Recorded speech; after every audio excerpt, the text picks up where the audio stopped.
My name is Jasmine. I'm a Marin City resident. I'm originally from Richmond, California. Oh, proud, okay. They want to hear you.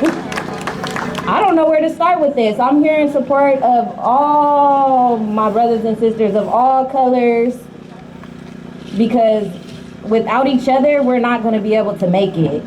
They say there's only 2% blacks in this county.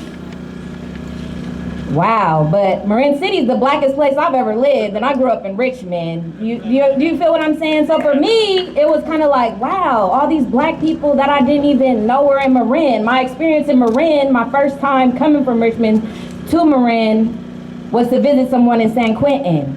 So that was my introduction to Marin. It was cool. I was like, okay, it's nice out here. Later on, I ended up working at UPS as a driver helper. And Marin was my route. So I actually was delivering all the Amazon packages, all that for like 12 hours a day. And I'm just looking at these houses and I'm like, damn, Marin is so nice. It's so fucking nice.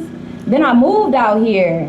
And then it was, once I started to get to know Marin, the real Marin, my perspective changed. And the money didn't matter anymore. It didn't matter. The parks didn't matter anymore. It just didn't. Because in reality, it was the blackest neighborhood ever because Marin had pushed all the blacks into one neighborhood, right? Which, I mean, I love it. I love it over there. I don't know why people are scared. I don't know why I can't get Domino's to drop off a pizza, but I love it. And I feel like it's not a lot of us that are able to speak or feel like speaking because for decades, what you guys have done is shut out minority voices. You made them feel like what they're saying is not valid, or that no laws can be changed, or that their kids can't go to certain schools. So my son just graduated from Willow Creek in Sausalito, and I'm a hairstylist. So when I'm talking to other parents, I'm like, yeah, my son go to Willow Creek. And they're like, how'd you get him in Willow Creek? And I was like, what do you mean? I didn't know the schools were segregated. I didn't know. It's still people that don't think that their kids can go to Willow Creek because they live in Marin City. And it shouldn't be that way. All the kids need to interact with each other. White people need to stop feeling like because they pay more in property tax than I do in rent or sales tax or whatever, that their kids need to go to a better school. That just means your white kid's not gonna have no black friends. What's the point of that? What's the point of saying my kids come from $1 million home? They shouldn't be going to school with poor children. It's no point of doing that. Because then what happens is the police start pipelining our children. That's what they do. It starts early. It doesn't start when we turn 18, it starts early, right? We all know that.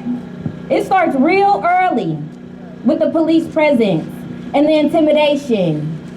I had to write an email back to my son's principal one day because my son refused to snitch on one of his friends. And I had to tell my son at home, don't ever snitch on your friends. Straight up. For real. No, for real.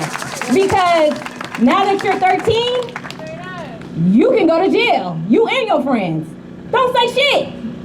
Don't say shit. And if the principal wants to wonder why I'm encouraging my kids to be silent, it's because I'm preparing them for the police, okay? Because what happened to me was, I kind of knew, I wouldn't say that I was gang goofy or not street smart, but when I got arrested, I really didn't think I was going to jail. And I was 19. And I'm like, oh shit, well, yeah, this is my weed, yeah, I sell some weed, whatever. I'm thinking I'm going home for real.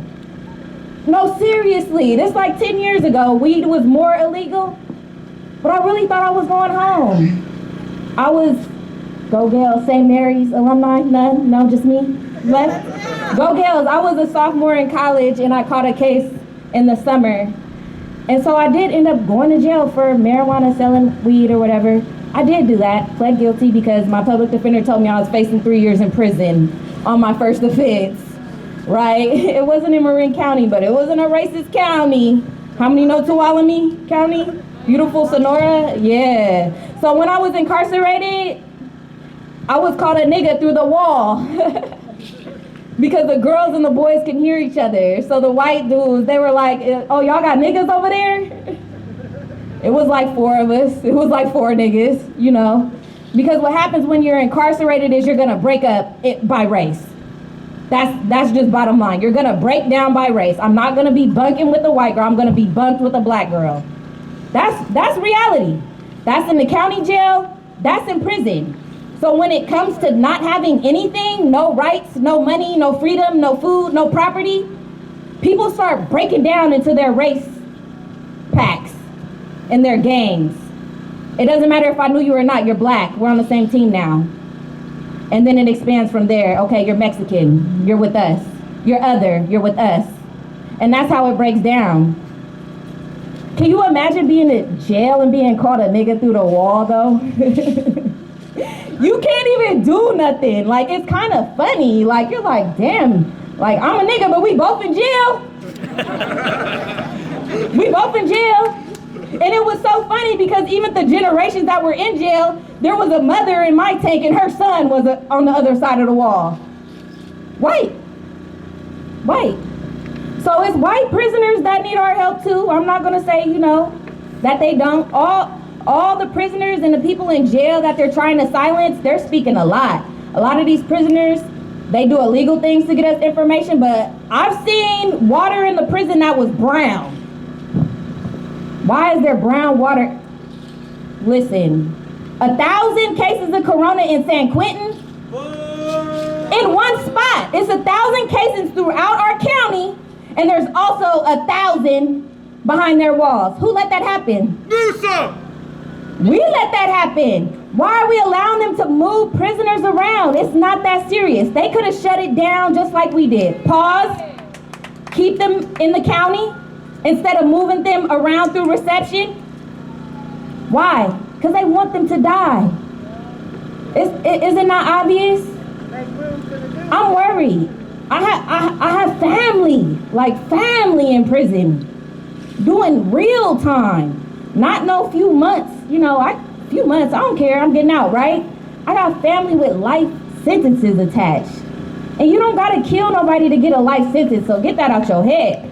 Once they get you on probation and they violate you, you're back in the system. It's a system that is set up for you not to get out of.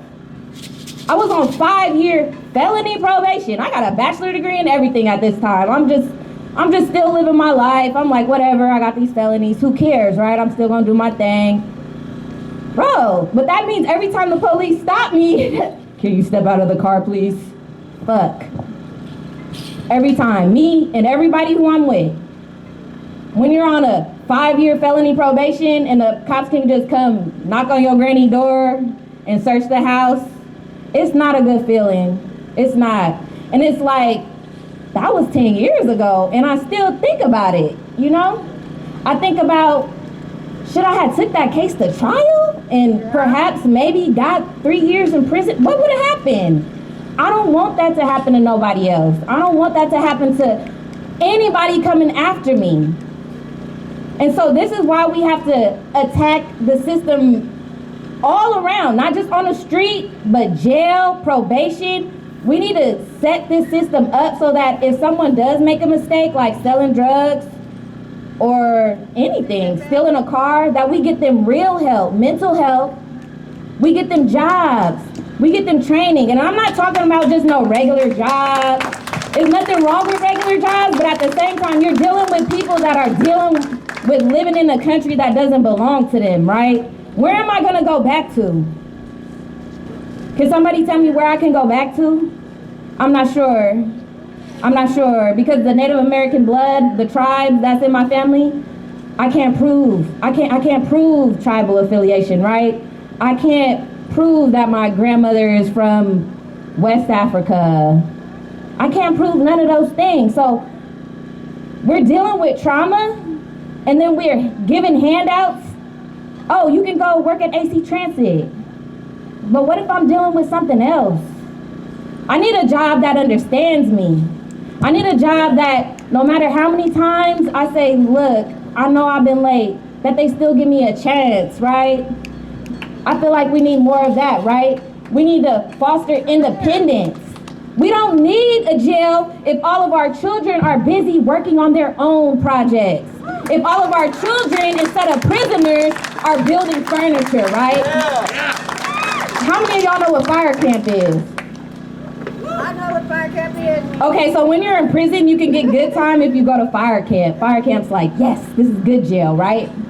So we got the prisoners out here doing all the hard work, the clearing and shit, so that all our houses and shit won't catch on fire, right? The prisoners are good enough to do that. The prisoners are good enough to do our fucking dirty work, but they're not good enough to get resentenced. No. Don't have life without parole. You're not gonna be up for parole ever.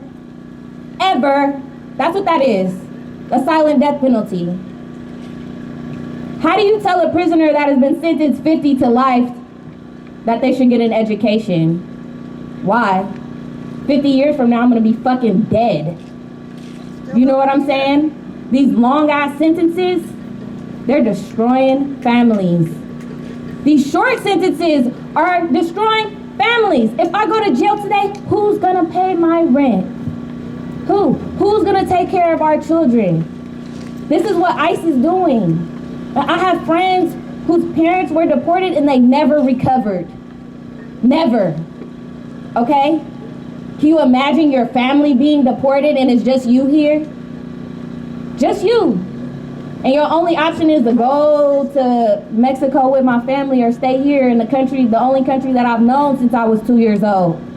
We shouldn't be forcing people to make those decisions ever. Children to make those decisions. Ever. Not when their parents have been in this country for 30 years, working, taking care of our children, dropping off our groceries. Oh yeah, I dropped off groceries too out here. Yeah, I had a whole business and still would get on Instacart and go drop off y'all groceries. But when you see someone like that coming to your door, you're automatically thinking, oh, they're poor, they're a servant. Nah, some of them just getting their bread up. I know Uber drivers, Lyft drivers that's making 6 figures because they're hustling. They're hustling. And you look at these black women and people are saying, oh, she's threatening. You know how many times people have said I was threatening, and I've never hurt a white person in my life. I've never physically fought a white person or attacked a white person. Usually black, you know what I mean? Like if something's going down, it's probably gonna be one of my own. But when they look at me, they have the audacity to say, oh, she's threatening. What's so threatening about me? My braids, my color, my gold teeth. What is it? I should be able to do whatever I want. I should be able to be ghetto. If I want to be ghetto, I can be ghetto, right? I don't care. That should not be something I have to hide or be ashamed about. I should be able to wear Jordans. I shouldn't have to wear Uggs. You know what I mean? You gotta stop judging people based on how they're expressing themselves, because we don't have a culture to hold on to. Africans don't see blacks the same as blacks see blacks, right? They get to this country, and I know because I'm friends with them and I braid, so I have a lot of African friends, and they don't understand what happened. They can't even fathom why we can't just go to school. They can't understand, and it's because the trauma is still hurt. It's still hurt, and it comes young. It's a racist school system. It's a racist school system. They're not teaching us about kings and queens, right? They teaching us about Columbus and Sir Francis Drake or whatever the fuck they feel like teaching us, right? They're not teaching us about the Native American tribes, except maybe the Trail of Tears. We get the Trail of Tears maybe 4th grade or something, and then after that the Native Americans were fucking extinct according to the history text, right? They're not extinct. I didn't know nothing about the Miwok a few weeks ago, and now I'm like, whoa, where's the fucking Miwok parade? Where's our fucking parade at? Why is it because we're minorities that we have to always have a European event or something that's like so goddamn, civilized? It's a civilized occasion. Why? That's not fun. Where's the drum circles? Where's anything besides European? Because even though we might be the minority that lives here, think about all the minorities that work here and how they feel on their way to work. And they're crossing that bridge, and they're paying that toll to sit somewhere and just fucking, you know what we do when we leave the house? We put on our white face. I ain't gonna lie, I do that shit too. I put on my white face and oh hi. Code switching. Yes, code switching. Say it again, code switching. So that I can connect with the white people. And that's when I put on my St. Mary's College voice, right? That's when I leave all the niggas and all this, all the weed, all the turn up behind, right? And I put on my white voice. Even though I really do talk like a white person. You know, when I go to Louisiana, they're like, you talk like a white girl. Yes, I do. I'm from California. That's just what we do. So I think it's important to just realize that just because you don't know any black people, it doesn't mean that you can't get to know them, because we don't turn people away from our events. We don't do that. We don't. You can't never say you went to a black church and they told you to leave. No. You can't never say that. You can't even say that you walked up to a black barbecue in a park and they didn't offer you a plate, which is popular online, right? Oh, they can come to the barbecue. Y'all been coming to the barbecue. We ain't never shut y'all down from nothing we had going on. So why is it not a two-way street? If we had a black school, which we do, shit, the black colleges got white kids, right? If we're so accepting and the minorities are okay with serving you with a white face, being calm as we do, I don't have no problem doing a white girl's hair. I don't have no problem with it. If a white girl want braids from me, white girl gets braids from me. But let me try to walk into a white shop, they might look at me and be like, well, what does she want? We don't do relaxer. You know what I mean? You just have to be a little bit more accepting, and it's okay if you don't know. But stop pretending like we're hurting you or we're intimidating you, or when we call into the Zoom and I'm pouring my fucking heart out to strangers and telling them that the police have abused me, and women are calling in and saying they've been assaulted, that you're offended by their language.